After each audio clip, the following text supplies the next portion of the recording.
this time around the dollar must be bigger. It must be better. We have how many months to the World Cup? 30 days. 30 days. 30 days. Na hakuna hata hype. Do you know what I expect if I pay $2.3 million? All the finals of World Cup I'll be attending for free. That should be a lifetime ticket. The politicians should not be happy, by the way. This should be a worry. This should be a worry because I'm sure what you're seeing right now, people from Kisumu, they are tired. And for you to convince them to go to the ballot in 2027, it will be a hard thing. Fuel is not one thing that you joke with. The moment fuel imepanda, it affects everything. There's a ripple effect. This guy, he forgets that they were taken there because of the protests. Exactly. By the way, ilikuwa after protest. Yeah, they were the experts, so-called experts. I love the way people from this Nyanza side have just taken their stand. Yeah, by the way. Let's sit back and watch. Those investors now come to Kisumu. Kisumu is very peaceful. Come to Kisumu. Nairobi is tough. Hizo vitu huwezi funga zote umalize. Let's look at alternative ways to save the creative industry. It's only going to get tough. It's getting tougher. Imagine how difficult it would be dealing with the hopeless nation.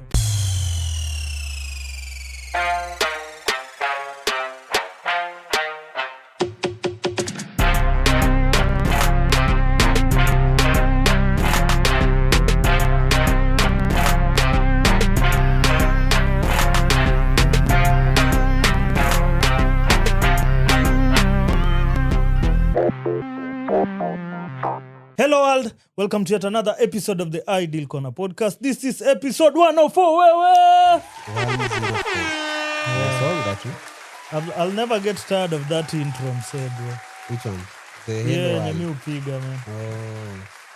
It's kwangu, it's catchy, bro. Wacha hadi uanze kusema welcome to episode 236. It will be a lot of numbers. See, a lot of work. 1,000. Even 1,000.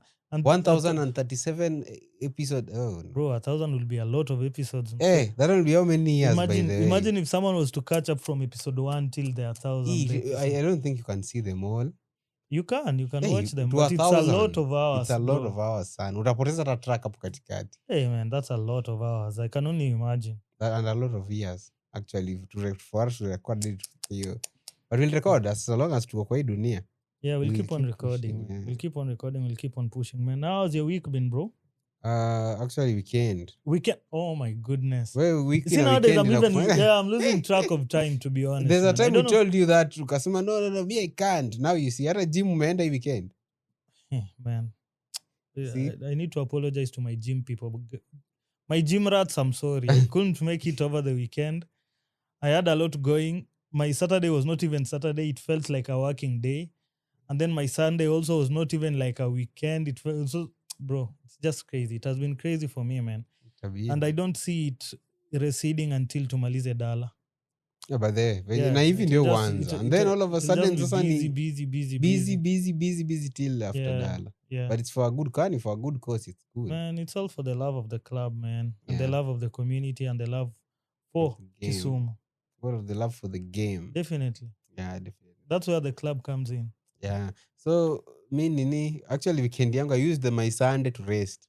Sunday nilienda tu kwa studio kama nimelala. At least you rested, bro. I slept during the day. Yani client alikuwa na kama napata tu mimi nimedoze kama kwa loko. Yeah, man. That's how I slept bana. Mpaka client aliingia kakaa kituka 2 minutes. Ndio niamsha bana. I slept. That's crazy.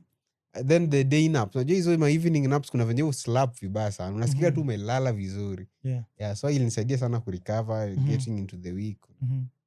Fika Monday na kutana na maswara, wanaambia watu waende maandamano na nini. So how is that a swara from your end? Swara because watu kienda maandamano, ukitaka kuingia tao uweze taingia tao. Bro, Kisumu hakuko na maandamano and that's a actually thing. Actually me I expected maandamano kwa Kisumu. Nah, that's a thing that we'll get to later. Yeah. I feel like that's a thing we'll get to later, man. Yeah, so apart from that, your weekend was easy resting? Yeah, Sunday, mostly Sunday. Sunday sana. It was so relaxing. Yeah, for me, weekend, I doubt if I've rested enough, man.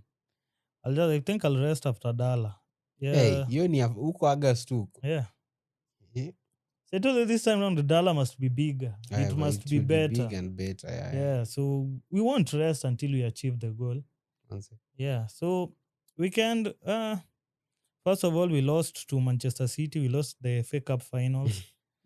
It was a Nanda ile siku nilikwambia hiyo story it was a slim 1-0. A slim. Nilikwambia hiyo story ukailenga vibaya sana. Bro, it was a slim 1-0. It's still a win. Yeah. Wangewapiga 5. It's a win, it's a win. As long as it's not Arsenal, we are okay. So as long as not Arsenal is the enemy. As long as it's not them, tuko sawa kabisa. Hiyo ni kujiconsole. Yeah, for me, I would say that was the match that I was looking forward to. I thought maybe because we had performed dismally throughout the league, maybe this cup tungeichukua, but that's Chelsea for you, man. Yeah, Chelsea meanza hizo tabia za Arsenal kupea hopes and then all of a sudden mbona tufike finals and then doesn't make sense. And I'm certain Manchester City bado wanaenda kuchukua the Premier League. Wanaenda kwa. Yeah, so that was our only chance kutoka na kikombe this season. Yeah. You try again. Another season is coming. That's till next year, my guy. Yeah. Yeah, because we have how many months to the World Cup? 30 days, bro. 30 days? 30 days. Na hakuna hata hype. Hiyo ndio kitu nishangaza. Bro, do we have a World Cup or even not? In the United States, US, hakuna hype. And it's 30 days. Actually, the reason why I realized there's a creator I follow on TikTok, YouTube, everywhere. Nilikuwa nasikia akisema bana, where is the hype? Why are we acting like it's not 30 days to the world? It's exactly 30 days today. Bro, that's crazy, man. This is not even a World And you know, Cup. I came across something at the sijui the FIFA. They wanted to charge, was it China? An upwards of around $180 million to wire the games. And India? Wait, China refused. Walikataa wakakataa hata wako wanataka kusikia stories zao. First of all, they've not qualified. And then number 2, they were saying these games will run from, I think, was it midnight to 6 a.m. And people are still sleeping. Their time zone, Sasa, their time zone is completely different.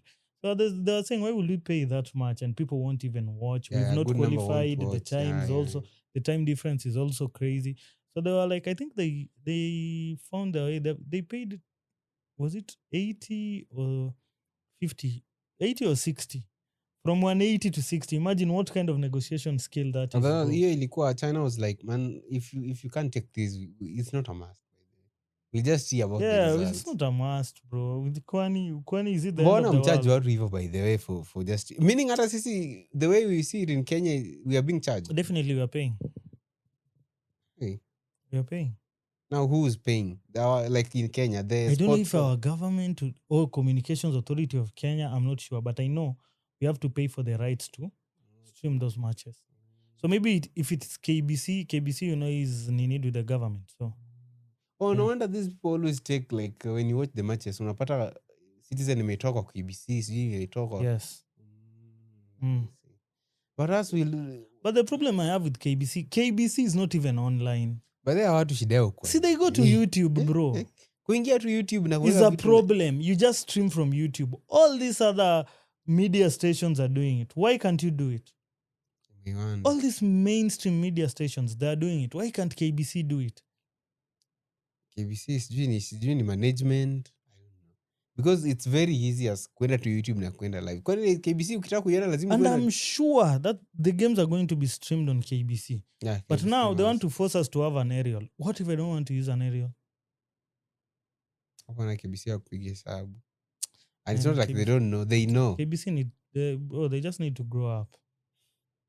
The management needs to change. But this World Cup ukiangalia, it's like nothing is going on. Bro, man, I've not even seen an advertisement. Unajua ile zingine ulikuwa unaona total labda washautoa. Bro, the hype for tired of this. Have you heard the song for the World Cup? No. Is there even a song? There's a song. Na hata wewe hujaisikia. Mimi hata sijaisikia nusu. It's a song by who? It's by someone from US. Na nikaa alikuwa anaimba country. I don't know how they are being called these songs. It's not country music, but ni ama trackers. You see these trackers and yeah, it gives that kind of vibe actually. So watu walikuwa wanajiuliza hii song wametolea trackers wa US ama bro, at least you know there is a song. Me, I didn't even know there is a song. People don't know. Even ilibidi Shakira comes and sings another song. Now they are trying to replace that song with Shakira one. Those people are like, who even approved this song to be a World Cup? Bro, man. All the best to whichever team is going to win, but I doubt if the World Cup is going to end. Have you? I suspect there's going to be a war in between the World Cup. You have not seen the prices of the tickets. The VIP ones goes up to kitu kama milioni kama $2 million for the finals. 2 million is a lot, bro. 2 million is a lot, man. No. Are you sure it's $2 million? I'm 100% sure. Let me fact check, bro, because man, hey, on this, man, we should, $2 million. $2 million. Bro, do you know what $2 million is? I know. That's almost like 200. Multiply by 130. That's almost to 30 to 50 million. Around to 60. To 60. Let me check. Bro, I just paid to 60 to go and watch a football match. A final match. Those are levels, say. Those are levels. And this World Cup is not even. Ingojea kweli ya 2010, the vibe for the 2010 South African one ingekuwa ina make sense, or the Brazil one. Brazil ilikuwa year gani? 14. Yeah, 14. Yeah. For the World Cup final. I remember, but the 2010 one was hyped, bro. Yeah, ilikuwa South Africa. Hey. And that was super hyped, bro. Have you got any time about? Let me check. But in my head, I'm thinking, Sasa, who is going to go for the finals? Okay, let me see. There's one for how much is $10,000 huko? $10,000. You multiply by 130. That should be 1.3 million. Okay. Kenyan shillings. With secondary market resale tickets listed for as much as $2.3 million. 2.3. Hata mimi nilikuwa nimekuja chini. That's almost. Bro, so what do you get? What do you get after paying that? Just the front seats. Evo too. You watch the game for 90 minutes, then 2.3 million gone. Hey, my guy. Let's look for money. That's the goal. People should look for money. Bro. People should look for money. And I'm sure there are people who have already paid. I'm certain that people have already paid. And there are people who are waiting for last minute tickets. Do you know? Kama sahi, these are last minute ones. Someone will buy that ticket days to the match. That's a very expensive the prices ticket. Definitely they'll be higher. But you see, there are some people in M-PESA is not a thing to them. Yeah. You could cut 2-3 meters. Yeah, for those people. That's why those seats are always less. Yeah, and that's what I'm saying. For those people to put that figure, it means that people can afford it. Yeah, actually. I'll just wait to see those people.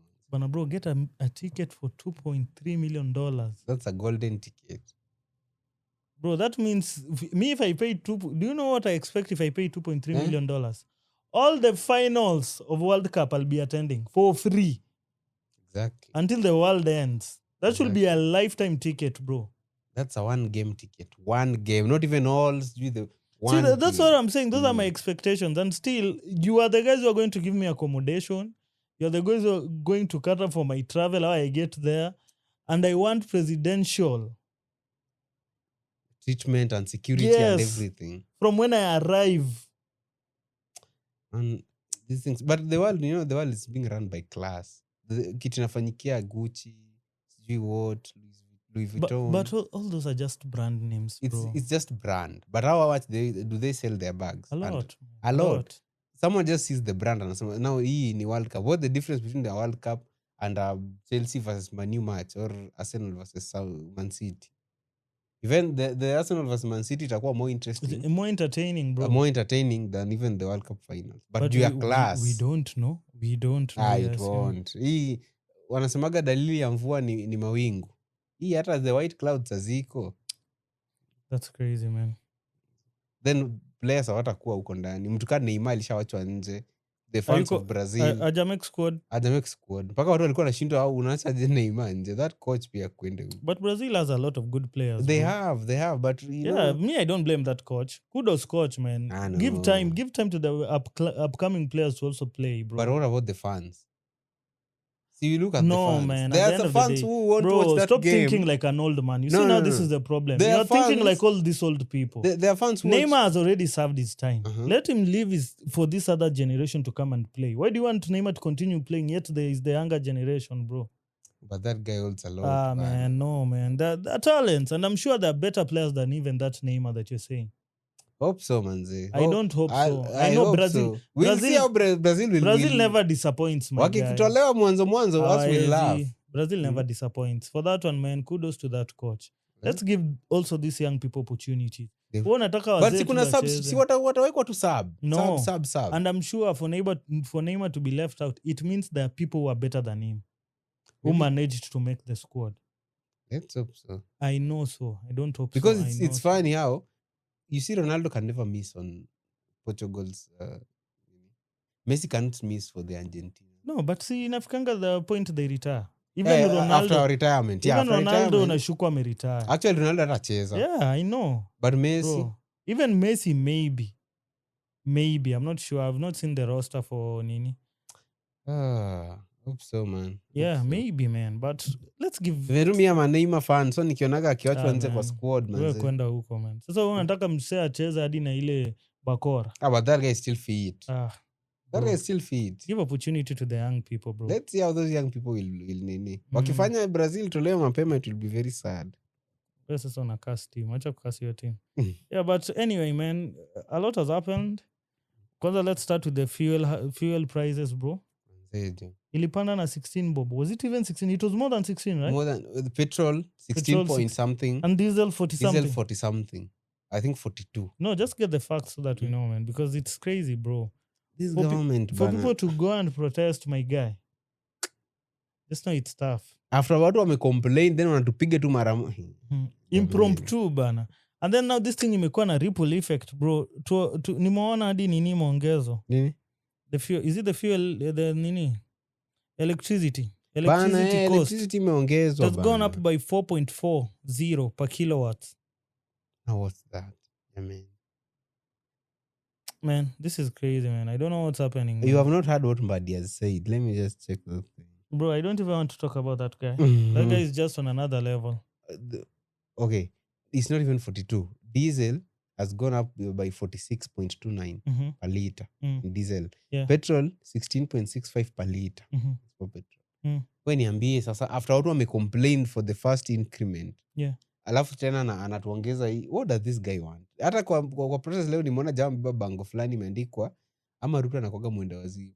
Na sisi tuko sawa because you can't understand this guy. Bro, man, I don't know. I really don't know, man. But I think in our last episode I said it. Point yenye Kenya imefika sahi, even the guy doesn't know what to do. Yeah, it's like this problem is even bigger than him, my guy. Okay, but then I'll say this government is bad at communication. How to tell citizens things. Kama unataka kuongeza but when has the government ever been good at communication? Let's travel back to the finance bill 2026. Yeah, but for 2024, sorry. Even the finance bill for 2024, that was just a bad communication. Yeah. Wangekaa chini na waambie tu wase by the way, ni hivi na hivi na hivi. Our wines are tied. Hivi ndio tunaweza fanya, hivi ndio tunaweza fanya. Watu wangeelewa. Hata kama si wote, but a good number wangesema okay. Yeah. Weka tu juu. Kama hii, they would have told us tunaiongeza tu hivi, juu hii pesa tunataka kufanyia ABCD ama inataka kufanya hii na hii na hii na haitoshi. Yeah. Let us kuongeza hii for this period, tutakuwa tumecollect this amount of money na hii itaenda huku, hii itaenda huku, hii itaenda huku. Yeah. For a short period. Watu wangeelewa. A good number wangeelewa. Hii hatungefika hapa. Yeah. But these people just sit in a room, wanaamua waongezee fuel na wanaongeza. That thing came by a surprise. Nakumbuka ilinipata kana nataka kupanda pikipiki. So jamaa bike kashapata the news. It was like nipe tu hiyo do. Alikuwa amenipigia pesa mingi by then. Nikamwambia nipe tu hiyo do. Akaniambia sasa nipe tu hiyo do. Juu hata fuel imeongezwa ba. Na watu wameongeza hizi vitu na price zingine ridiculous. Bro, si hata kama ingeongezwa, it doesn't hike immediately. Yeah, it doesn't hike immediately. Inapita from midnight ndo sasa hiyo ilikuwa inaenda midnight, ilikuwa kitu saa 4 akanishow hebu angalia hiyo fuel station, there was a line. Ndio sasa watu walikaanza kuingia hiyo station. Akamwambia unaona venye watu wanaingia fuel ina kama hata mimi na kudrop kama nimekuja kupiga tu full tank ndio nikaikae nayo nikitengeneza do. Watu walikuwa wamejaa fuel station, watu walikuja na jerrycans wajaze waende waweke kwa nyumba. Bro man, and then now after the hike the prices go up. People decide, Monday. Hawaendi jo. Monday. Maandamano. Let's meet in the streets. Kwa baba au akamua yao ni Monday. Let's meet kwa streets, bro. And people did, bro, man. People showed up to the street, actually in Nairobi and some parts. Not on some parts. In Nairobi too? Everywhere except for Kisumu. Exactly. Except for No, Kisumu. let me say except for Nyanza. I've not had anything in No, Kisii. Homa Bay public transport haziko zinaenda job. Walai. Barabara zilikuwa so empty. Migori sijasikia story yake. But Homa Bay, I checked. Homa Bay hakukuwa na anything going. Bro, I've never seen Kisumu this quiet. They were listening to Baba. Without Baba, plus wanaona we have suffered. We have seen protest hivi na macho. You see protests and you see... It's not a matter of listening to Baba, man. Me, this trend is worrying. Okay, this trend is worrying because a lot might be happening wrong in the country, and then we decide. It's like they've taken aback. They've decided we won't do anything. And politicians should not be happy, by the way. This should be a worry. This should be a worry because I'm sure what you're seeing right now, people from Kisumu, they are tired. They are tired. And for you to convince them to go to the ballot in 2027, it will be a hard thing. It will be a hard thing, my guy. They'll just say, yeah, but let those people do what they do. That's what they should know, my guy. Wasione tu afikiria ati sasa tunaona. Sasa wako saidi yetu sijui nini. And then whoever politician was behind these messages zenye zilikuwa kwa streets. By the way, what was that? Ilikuwa kwa roundabout fulani, si ndio? Ati we dialogue, we don't throw stones. Who throws stones in Kisumu? Why must they write that we don't throw stones? Politicians. So uandike tu we dialogue. And first of all, kuweka hizo vitu kwa the major entrance of Kisumu, the major roundabout, the Kisumu roundabout, kuweka hizo messages. Hapo hiyo roundabout ndio zilikuwa. Ndio aliweka, my guy. It's so sad, man. It's so sad, man. It's so sad. Kisumu is already quiet. Mbona, why provoke us with such messages? Ati haturushi mawe sijui nini. Nashuku, in fact, I'm sure it's our senator. Yenda kuna hizo upuzi. Man, it's a lot of people. Mimi siwezi sema ni senator. He's one of them. They're really working hard to please the president, but things are not working well. Things are not okay, man. Wanaogopa you see, this is where I side with Rigathi in a way. Kwa hiyo cabinet hakuna watu waliogopa kumwambia. Like just telling president. No, they just want to please him. Exactly. They just want to please him, and that is so wrong. You'll please him until when? Things just go haywire. Bro, I'm telling you, Roots, no one is going to vote for unless ni kura zimeibwa. Nimeona leo kwa Citizen hapo tu kwa maandamano. Citizen ilikuwa inaoji watu, ikauliza jamaa fulani, and the guy was like, aka-complain hapo vibaya. So then akamalizia akisema, by the way, if this guy wins, sisi tutauliza tu swali moja. Akiwin 2027, kura umetoa wapi? Ni kila nani wamekupigia kura? Hiyo tu. Because this guy, akiendelea hivi, no one will vote for this guy. No one, man, no one. Even his own family wanaweza pigia. Bro, niliona hadi Eldoret wasi walikuwa na protest. Hadi Eldoret kwao. Watu wamechoka. Je, inafika ile point una realize by the way, unaona hii jinga ya mtu wetu. Inafika ile point una realize by the way, it's not about mtu wetu. Okay, ni mtu wetu ndio. Bomet, my guy. Watasema ni mtu wetu, lakini mafuta tunauziwa the same. Because I don't understand where this mafuta money is going. Hawa watu watuambiagi shit. Ama wakiweka hapo the audited reports, wanaweka vague. They are not even transparent. Wanasema this 1 billion was used to do this. They wanna generalize vitu. Acha niseme hivyo. Yeah. So sad, man. Yeah, so the protests were there nationwide. But gari kuchomwa, hapo na misi side na watu, bro. Yeah, so they were claiming at the cards, I don't know, some UDA things. Sijui ilikuwa na flag ya UDA, ilikuwa na nini. And they tried to stop the guy, akakataa kusimama. So you see such things. But you in your head, let me ask you, if people are protesting, it's a free country, yes, but just use common sense, my guy. Yeah, I was even telling Shad hiyo kitu hapa tu. Tuambia you as a one. Yani inakaa tu ni kama watu wamekasirika vibaya. Alafu wanapeleka watu wamejaa ngori. Alafu unapikta tu hapo mbele yao na flag ya UDA. I hear it's like provoking them. I hear there's a woman who was CX5 sasa. Aliwaambia tu tam. Walimzibia barabara, wakamwambia leo. See, I think the driver, they were saying it was a Burundian. There was that one, but kuna mama fulani pia gari yake ilichomwa. The CX5 one. Yeah, I'm assuming the CX5 one ilikuwa the Burundian kuna ingine driver. There's another one. I don't know it was a Range or a white car hivi. Ilikuwa inachomwa. I saw it on one of those one-time people. Alikuwa live hapo nini kwa street. Hiyo gari ilichomwa because the guy, it was a guy actually. Alisema two-term. Sasa juu after kuzibiwa barabara, anawaambia two-term. How can you say that? Nilikuwa naambia Shadi, how can you do that? Wewe kama ni mtu wa one-term and you meet the two-term people, why say one-term in there? Some people just want to test the patience of other people, man. and provoke other people. Hii kitu tumeona ikihappen, group mental watawasha gari yako, hao wataelewa tumechukua 2 million 3 million umenunua na gari ama it's on loan, they won't understand, hao watachoma gari yako. Now the woman amepoteza gari, ataambia watu ni will the two-time team buy them a car? It's so sad my guy. So far I think the reports that have come out, I think 2 people have died that I know of. One was in Nakuru, the other one was in Kiambu. I also saw people in Kakamega dragging someone who was allegedly shot. But he also died. Why are the police using live bullets? Bro, protest is protest. Kuna kitu, see, not even protest. Kuna kitu this guy, Charles Owino once said, you know Charles Owino, former police spokesperson. Na hiyo kitu kwa nimemshikia by the way. Anasemaga ati during this protest, you know, the government should be given the power to bite. Hata kama kuna rights, the government is always given the power to bite. So I think hizo shootings, what he meant was for protest lazima watu kadhaa wauliwe, wawili ama watatu, just to remind you that by the way hii kitu mnafanya hapa it can get worse. So innocent people keep on losing their lives, but people won't get tired. These people, tuliona watu wakipigwa risasi 2024 live on television, ile finance bill, and people still manage to get out of the houses kwenda kwa barabara. Then huyo ni mtu mjinga. Alafu the thing that's annoying me, man, is this body guy. This guy just keeps on chest thumping. I don't know what's wrong with that this guy. That guy is very stupid. He says the increased fuel prices will not change until the next review cycle on June 14th. You know, these guys are forgetting. This chest thumping is what led us to the June 24th. The same 2024 2024 finance bill protests. The same tones. Yeah, the tone that you're using. They will remain the same. That's why I'm saying communication. Mbona after hii protest usiambie tu watu. This guy, he forgets that they were taken there because of the protests. Exactly. By the way, ilikuwa after protest. Yeah, they were the experts, so-called experts, taken there to go and...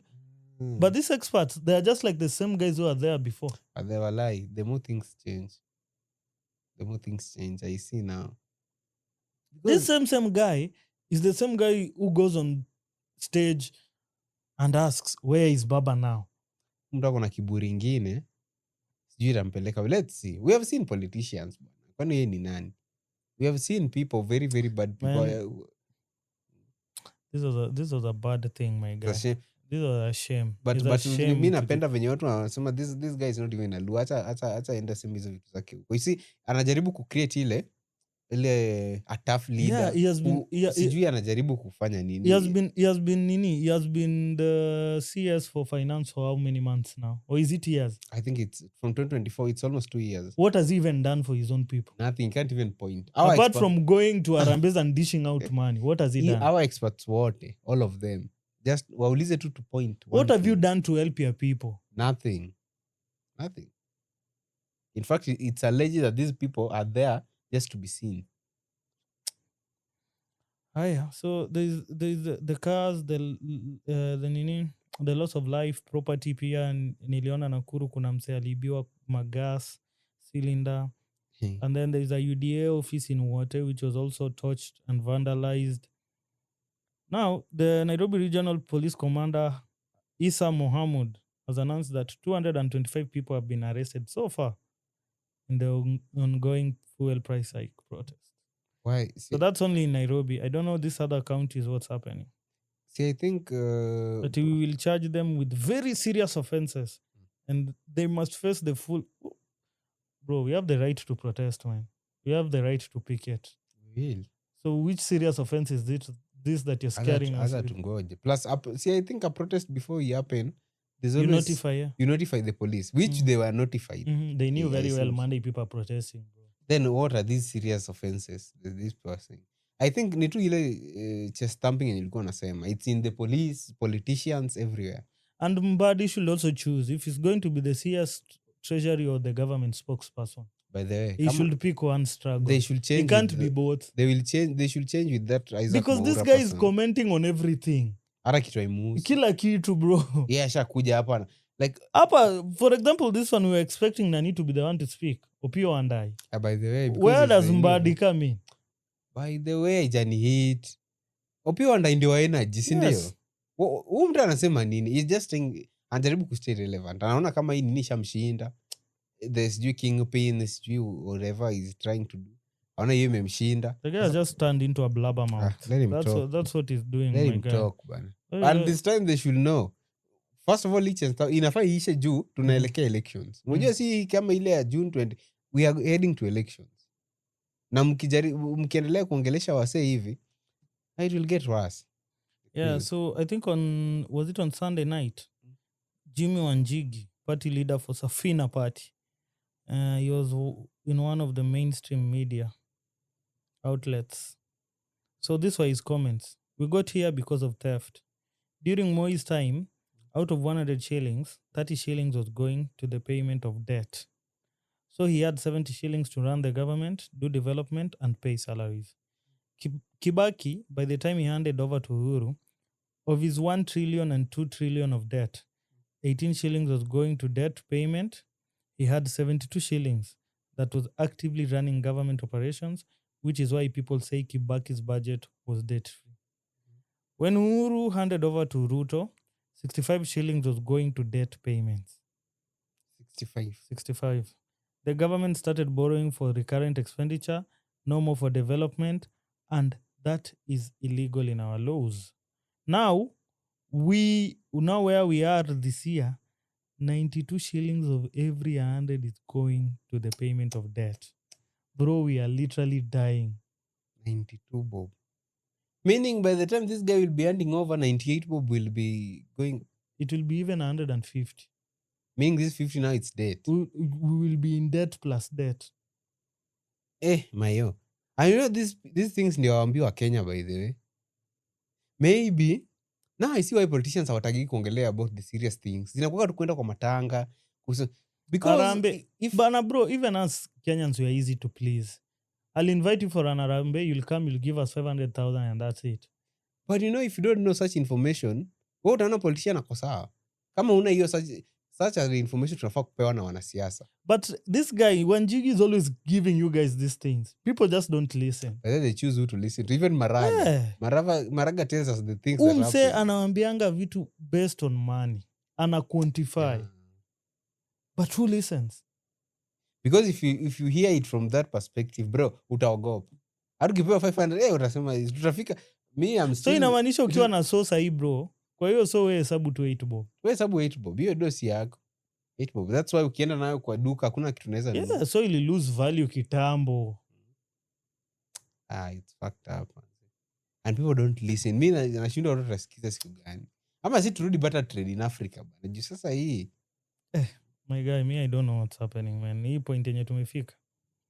I really don't know what's happening. We will deal with whatever comes, man. Sasa leaders wameamua kuwa mang'aa, voters sasa ndio mang'aa kabisa. And do you know this fuel thing? So the Comoros government has announced a temporary suspension of new fuel prices that had been introduced in response to the Iran war. The hiked prices led to demonstrations and deadly clashes across the East African archipelago, leaving 1 person dead.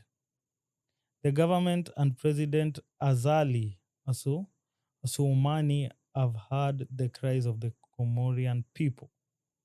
There is no other solution than to listen to them. The goal is to preserve peace. Energy Minister Abubakar Said Anli has said at a press conference while suspending the hiked fuel prices that were announced on May 9th. Na wetu huku chest thumping. Wana venye wamesikiza watu haraka. Chest thumping to the core. Hawa wameona tu demonstration moja wakasema tumewasikia. I don't know what's wrong with these people. And fuel is not one thing that you joke with. The moment fuel imepanda, it affects everything. There's a ripple effect. Healthcare, education system, everything inakuwa affected. This is not doing good. Man. But when will things change? You may ask. I have no hope. Maybe they will. If you have hope, maybe they will. Wait 10 years later. Not even 10 years. Wait 30 years later. Maybe 30. Even 30, that we don't know. Maybe 1,000. But we don't know because even the guys that were we were hopeful were going to help us. Akina Sifuna are leaning towards joining. Nimeanza kusikia kitu kaa hiyo ba. Ninaweza kuwa vibaya sana wakijoin hiyo side. Inaweza kuwa mbaya. If they are wise, they should not step their foot on the other side ya Gachagua. hiyo sasa watakuwa wamechoma kabisa. So that guy is tribal. Hiyo ndio kilimwaribia, being tribal. No one likes a tribal person, even your own people. No one likes a and tribal person. if you intend to join them, tell us, come out clean and tell us. The reason as to why I'm joining this person is because of 1, 2, 3. Okay. The only reason you guys gained popularity, si akina nani were there. United Opposition Alliance. By the way. Akina Rigathi had been there with Akina Kalonzo all this time. But you came, you gained popularity because Kenyans felt like you were speaking their voice. You are speaking their language too. And speaking their language too. You are echoing the suffering that they were going through. But now you've decided to do what? Join this camp. Man. Hapo wakijoin wamehari. But politicians are just politicians. And then now you know that they're pulling that move that Baba used to have. Gani? Ile what was the name? Was it nini? He had an exit strategy. Yenye akiingia hata in a coalition, there's always this team yenye inakaa ni kama wana pinga hii nini within them. Yeah, so for akina Sifuna, akina Caleb Amisi, I think at the team now. So for them, they wamepinga hiyo move vibaya sana. Wamekata. By the I had Caleb saying we were saying sisi ndio Sifuna, sisi ndio Gachagua. By the I had that. So, man, Sifuna, you guys come out clearly, just tell us the reason as to why. Maybe you don't have the finances. Bro, Kenyans will finance you. By the way, even if they finance you, na ujue sasa ukifanya upuzi uko mbele, they'll come for your head. Yeah, because they financed you. Yeah. Actually, I think that's why African politicians wanataki kuwa finance. Because wanajua tukikupea pesa, ukifanya ujinga tutakukujia. I know, I see. You see? That's why watakagi kuwa finance hata kidogo. Manze we are fucked up. Yeah. Because Sifuna, mi naona angeza simama president. I don't see why. Asimame tu president. Mbona tungoje hadi sijui wapi? Si yako veg. Also, you should not just ride on a nini hivyo. On the wave yenye amepata sahi. Yeah. Which is understandable. Just do your research well. Do your data analytics. Analyze everything well. If you see, bro, you can do it. Simama mse. Simama bana. Simama, yeah. He can anaweza shock nation akiwa president. You see the other day there's a country where this former rapper, sababu jina hiyo country, a former rapper amekuwa nini huko, yeah. President. There's this country urafike Jeff huyu where a former footballer amekuwa president. Ile shock watu sana. People didn't expect because people loved them. People felt like walikuwa in this Sifuna moment. Yeah. Watu waliona this guy speaking our language, sasa tumweke hapo. Maybe that one can happen to Sifuna too. Unless aanze kuingia hizi games za sijui kujoin Rigathi. Which won't make sense to a lot of people. Now turudi kwa ile time tulikuwa before this Sifuna thing. People were like, I want to just let them do what they want. Yeah, people are not even. People are like, we don't care whether. Yeah, do your stuff, my guy. This side I had crowds kwa meetings zao. The other side I had crowds. Ni mfanye shughuli yenu. People were tired. After hii Sifuna ndio watu wakaona, but there's something in Sifuna. Let's maybe asituangushe. Yeah, man. Did you hear about this lady, Rachel Andeto? The one who was banned? Yeah, the one who tattooed Ruth's face on her body. Why tattoo? Okay, we don't support. I don't support. Even me, I don't support violence. But this is what I was talking about. Provoking people. Why just... Okay, fine. You might do it. And I'm sure she was doing it so that she can be recognized. Exactly. She wanted the fame. Which she knew very well. She knew very well the money would follow.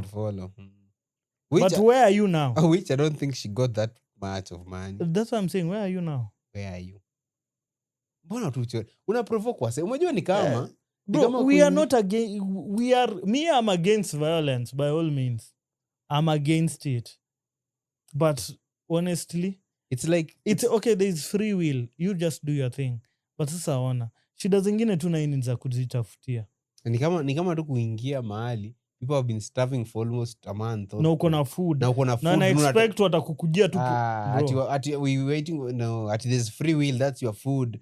People don't do watakukula na mpaka tena wakule mkono. Na wakule hiyo chakula yako yote. Because this woman, what was she doing? Na someone akamua tu kumwataka. I'm seeing then politicians ni politicians too. This is the death of someone, bana. Their relatives ama watoto wao wakidedi, no one even talks about, hata kama akikufa kwa ajali ama nini, they are given their respect. anakufa hivi. Sasa imegeuka ati sijui who sent goons. Why are you saying that they sent goons? Why, mbona asishikwe? If you know this and this, these are the people who did this and this and this. Go for them. Mbona una politicize kifo ya Kenyan, meaning you don't even value the life. Wewe unaona tu the political nini yenye unaweza pata from political storm you can bring up from that story. Mileage. Political mileage. But kuchoma alichoma Bro, vibaya. man, news are just Usichome mtu coming. juu ya political view jameni. So according to CS Murkomen, it's unfortunate that we lost 4 Kenyans in today's protest. 30 were injured and 348 were arrested. Why did we so how unfortunate? What were the Kenyans doing they wapige risasi? Aipoa imeongea. Aipoa wanaongeaga kweli. They won't even talk. But for this other lady, man, it was not worth her dying. It was not worth her dying, bana. Kuchora tu picha ya msee. Yeah, the people who did that fear, man. You guys are so heartless. Bana. I remember there's a lady who drew Urigiji na ile time watu wako wanataka Urigiji vibaya sana. No one even touched her. Man, that is now being heartless, my guy. Wangemwacha tu afanye vitu zake. Kufika point ya yeye na huyo Ruto wake waende mtaa. Kufika point. So yeah, actually nani Ruto ali-offer condolence yake. May God grant the family and friends comfort, peace and courage to bear with the loss of Miss Rachel Wandeto, the criminals that attacked this hardworking and promising lady. How was she hardworking? By drawing your tattoo on her chest? Yeah, that's like mocking her. People, supporters wake are like, yeah, recognize. Will be held to account irrespective of their affiliation. Tumesikia mara ngapi?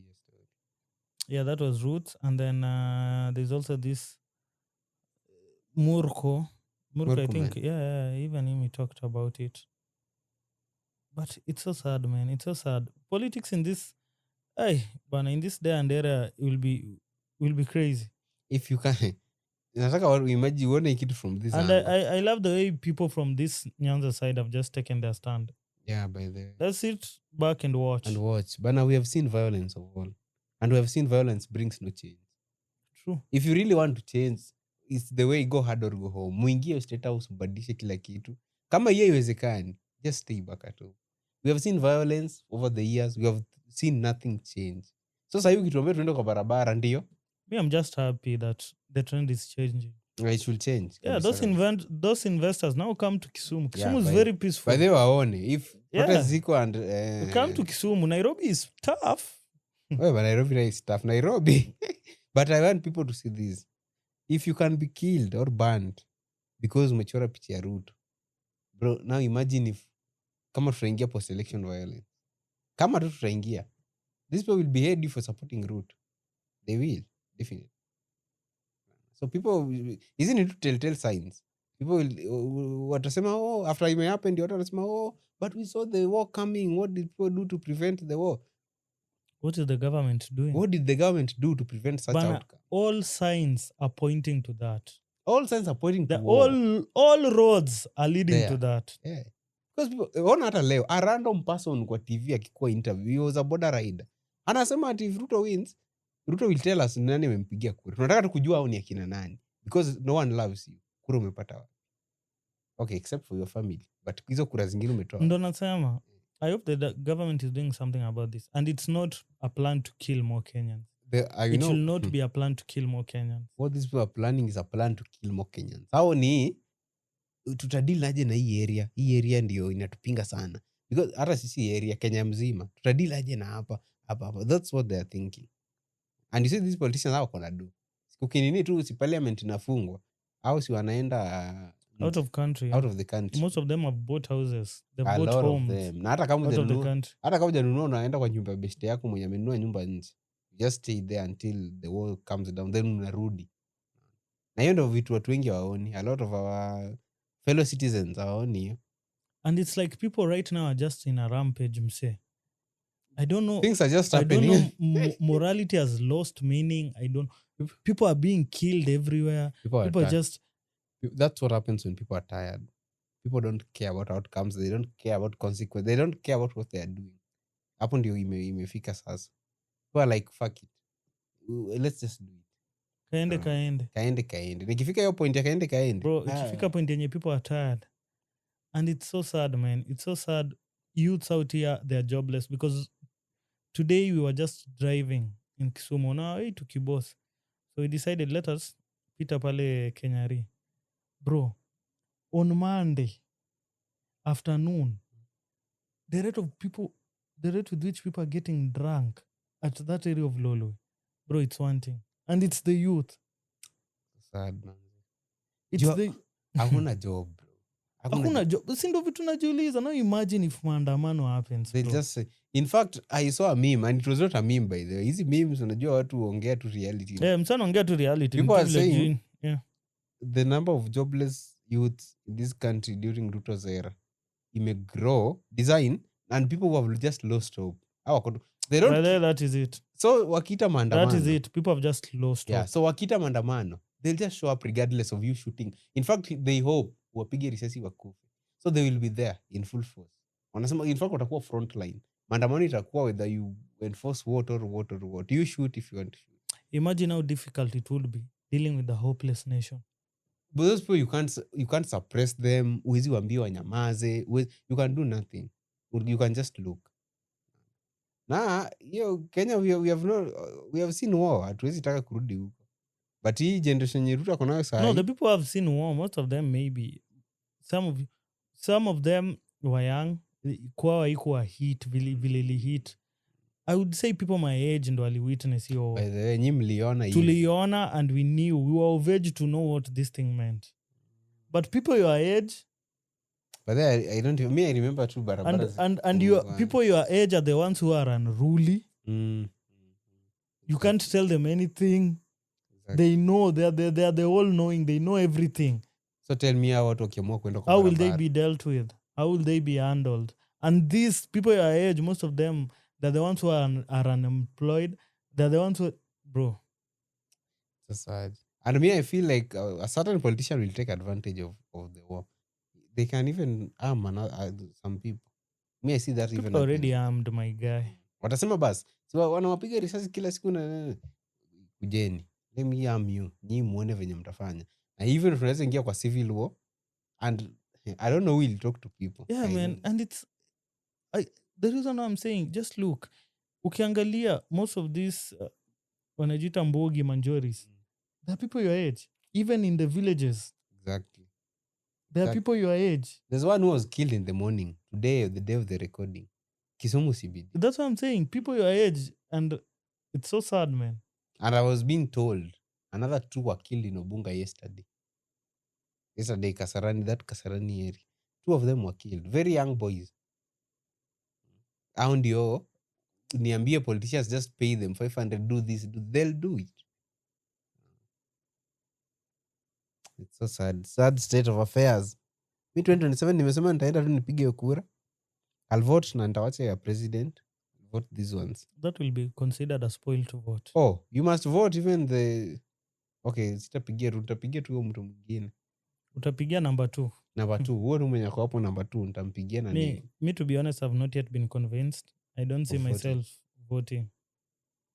I just see myself sitting out of this election. The 2027 election, I see myself sitting out of it. Nitajaribu kuamka ikinishinda, nikisikia usingizi sana najifunika tu na go back. And don't come to me with that shit. Oh, when you don't go for elections, you elect a bad leader. Fine, let me elect. I've already decided, my guy. This one, I'm sitting out of it. I'm not the kind of leaders we have, bro. None of them is convincing me to even wake up, go, stand in a line, queue in that line for I don't know how long, then just to elect. Man, no. Even to be honest, even when Raila was vying for the position, I just did it because of peer pressure. Oh. That guy never convinced me. I never understood his policies. I never understood his manifesto. But you are in his campaign team, deep inside the campaign team. And then someone decided to take over it. There was always someone who was interfering with those things. I see. There are always people who felt like they're the ones who belong. They're the ones who are special. Who are you? You see?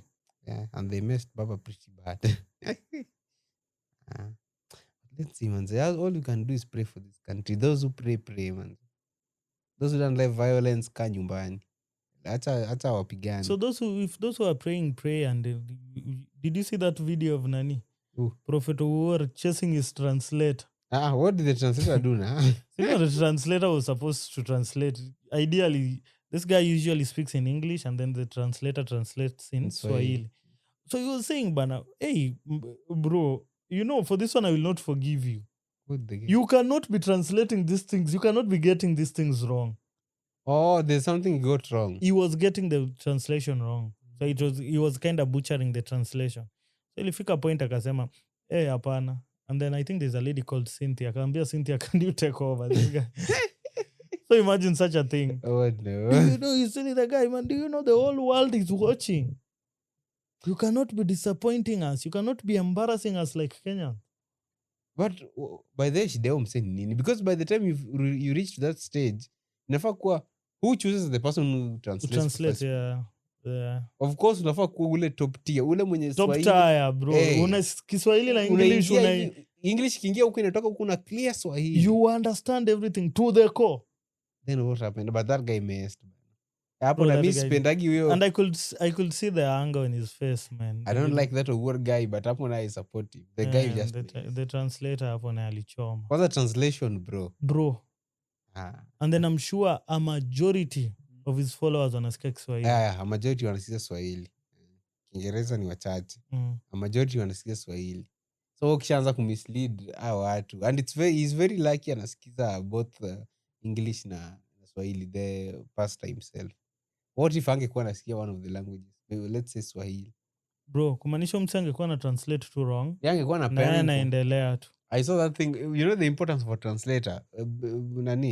This president of China, Xi Jinping and Trump. Okay, Trump doesn't know Chinese. Trump doesn't know Chinese, of course. Xi Jinping doesn't know English. I think he knows a little. A little bit. Both of them should be knowing little kidogo. Oh. So there's someone hapo katikati. Anytime they talk, you must be there. But most of the time I usually see when they're having engagements, they have these headphones. Hii kitu mostly wakiwa kwa meetings and all. But if they're walking outside, look at those. There's a guy, he's a very short man, a Chinese guy. Ako hapo. Ako tu hivi. This guy says, he translates, ule anarudisha. So imagine akiamua kucheza game mbaya hapo. Si acheze. Anaweza to mess, acheze bro, acheze bana. That's how important. This guy has abused you, my guy. That's how this guy is saying you have a big head. Yeah. You're an orange pig. Anaweza choma, bro.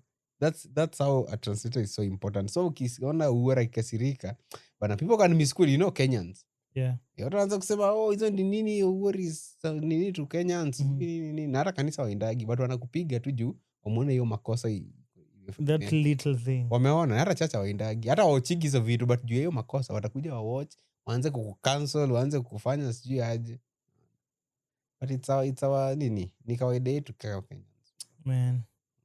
Yeah, and then again this guy. Do you remember during the Kalash Awards? Nani Itumbi. Yeah, Dennis. Yeah, he was warned. I don't know if he was warned or whatever happened. The president was there. Akamwambia deal na history ya piracy. Which sites do you always get your movies from? I always get them from a certain guy anakuaga na movie shop. Kuna site alinionyesha. Yeah, so Itumbi has said they've identified how many. I think it was a huge number. We've just forgotten the number. So they are going to shut down all illegal streaming websites in the country in order to deal with the piracy issues. So sijui unexpect watu waanze kuwatch movies wapi. Is Movie Box one of them by any chance? I suspect alimention. Wasijaribu kulifungia movie. Sasa shida umewapea idea. Sasa kama hawakuipata na wao mention, bro. But someone said, I don't know who, it's a certain podcast pia nilikasikia mahali. It's impossible to funga hizi vitu. See these boys wako rada, utafunga hii, watafungua unaweka saini 0.20 ukifunga hiyo wataweka ikuwe .za. Exactly. They'll always find a way to maneuver. There's no way you can deal with even the most developed countries. Imewashinda kama states kudeal na hizo pirated movies. Achane tunayo because you can't deal with pirated sites, illegal streaming sites. You cannot deal with all these things. You Hiyo ni and this government mia inishtui hii gava yao inakuwaga ya kusema kutenda, so that's why they can say anything. Anaweza sema hata nitafunga all this illegal stream. He knows very well he can't do that, but anasema tu because hiyo ndio nature yao. Plus Kenyans don't do the follow up. Me, I'm just waiting to see how they'll implement this, because this will be an interesting times. They won't. So long as they don't interfere with the site yenye mi hutumia watapata hiyo yako. Wezi pata wadili tu na kina 123 I think alimention hizo 123 movies sijui nini but man bro, does it mean now they don't want Kenyans to be entertained also? No, that's the problem. Alright, Kenyans wakuwa entertained. Plus yani we don't Kenyans, do we have sisi wenyewe tuko na movie zetu movie si hizo tuko nazo au movie yeah. Which one? Name me one. Kuna hii click bang si hizo ndo movie zetu bro, so accept ni nini kuna kitu pale. I think okay, if we were introduced to these movies zetu tulikuwa na Nairobi Half-Life nini the one we were watching sijui Kito, it was good. Ilikuwa Kito ama the Kito was the character. Yeah, that one was okay, but the thing is if we're introduced to these movies before tuingie Hollywood imetuharibu. Mimi nikiona movie yako nataka ikuwe ile quality, unaona. Ukianza kuniwekea movie yenye can basically Hollywood, Bollywood ile Nigeria inaitwa nini? Nollywood. Imetuharibu akili sana hiyo Hollywood ya US. Movies like zinakaa reality. Ukikuja huku hata CGI bado tuelewi vizuri. Hadi ile green bro, screen. unaona tu kwanza ukionanga movies za Tanzania bro. Kwanza za Tanzania. Hey, ama Uganda. Unashindwa what are these people? Bro, ndege inalipuka lakini ilipuke. Hadi ushindwe. Ngoja mtu akipigwa. It's just nonsense, unaona. Yeah. So hiyo ndio problem. Mkitufungia hizo na hizo ndio tumezoea. Unless much ile quality. There's nothing that the world is now a global stage, man. Huwezi sema ati utafungia wase wengine hivi. Exactly. Huwezi. That's why I'm telling you, this government, they are used to saying things that they won't do. And Kenyans don't follow up. Unaona the lack of information, the way Jimmy explained, ukiwa na 100, 92 hapo si yako, sijui 91. Even though Kenyans wanafaa kujua, huyu jamaa nawaambia nonsense. Juu hizo vitu huwezi funga zote umalize. Let's look at alternative ways to save the creative industry. Hii ya kufunga you can't deal, you are not the first government to try. Kwani gava zingine zilikuwa zinafanya nini? Yeah, so those people should stop playing with our brains. Bro, they wasijaribu hata. That's nonsense. It will backfire on their face, bro. That's nonsense. Ita backfire kwa vibaya sana. Bro, na by then nilisikia ati IBC imesema kuna ama mimi ndio sikusikia kitu vizuri. Ati kuna kupiga picha kwa polling station. What are those people saying? Sio alisemanga. Like generally kutumia picha ama kupiga kura yako picha. Kupiga kura yako picha ndio kwa mbaya. But I don't, bro, this elections in this country will just be tough. Mimi sielewi. But instead of focusing on shutting down those illegal things. Saa hii niliambiwa hadi grassroots ama si grassroots. Kulikuwa na hizo by elections. Yeah, hizi mingi zime happen. Bro, nasikia UDA ilikuwa na their own polling stations. Their own? Yeah. Zenye sasa sijui niseme polling stations ama nini, not polling stations but niseme palipeli walikuwa na verify elections. Tallying. Oh yeah, tallying centers. Yeah, you're wise. They have their own tallying centers. Why can't? Mbona ukuwe na yenu? Asindo mzuri, they know vile vitu zina stream in na nini. So nyi pia mna nini na watu account na IBC vile wana why account. Okay, si tufanye hivyo presidency. By the way, someone should do that for the president. Not someone, Gen Z's bana. You guys are smart. Mukae tu chini See, people were saying they want to stream, but na feel like watakatazwa.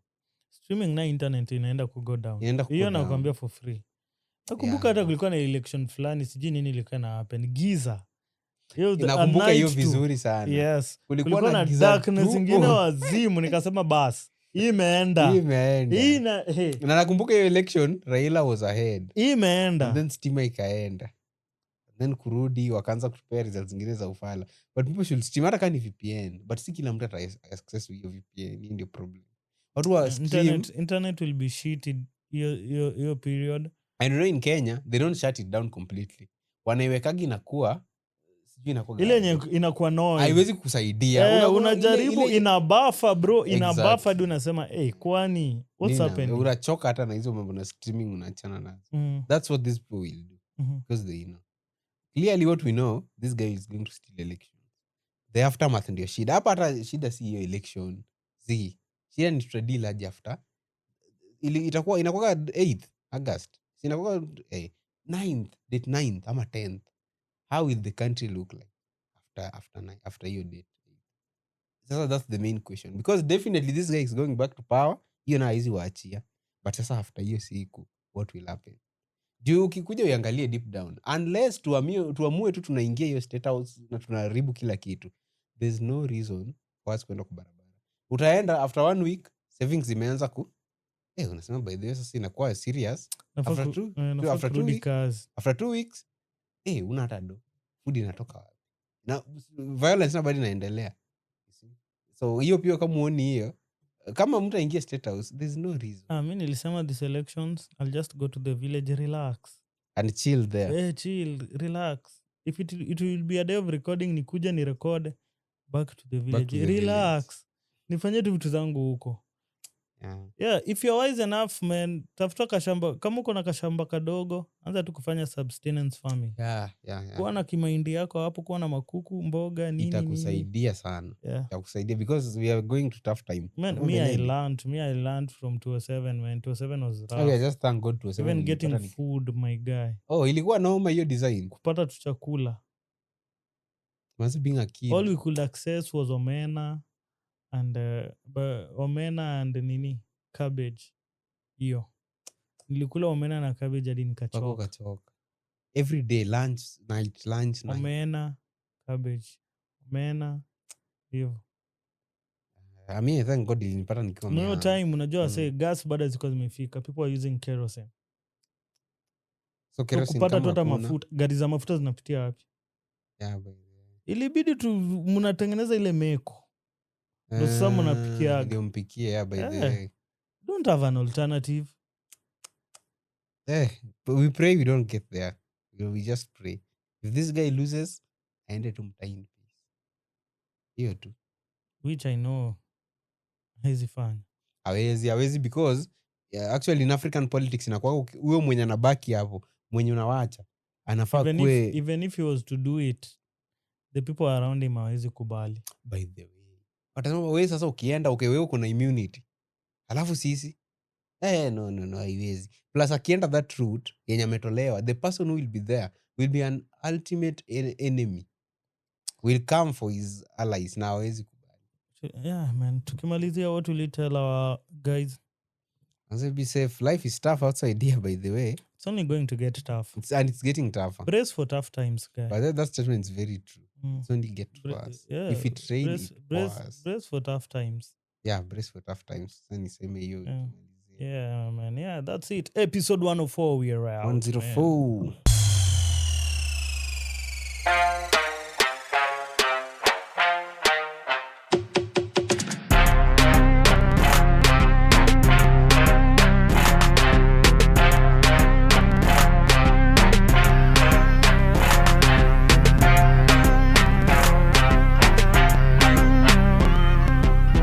Man.